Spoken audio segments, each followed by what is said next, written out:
¿Cómo Fran pasó de esto a esto? Llegó a consulta por bruxismo, apretamiento y un desgaste dental severo. Pero el problema no era solo estético, había una alteración funcional completa.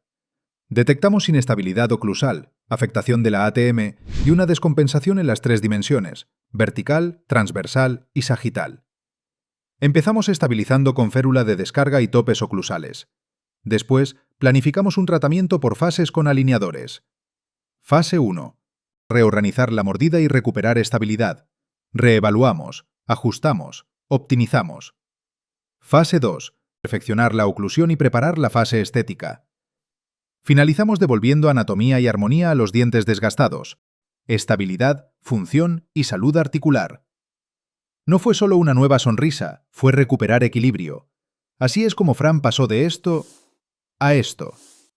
Tu caso puede ser diferente, pero la solución empieza igual, con un buen diagnóstico. Ven a conocernos y empieza tu cambio.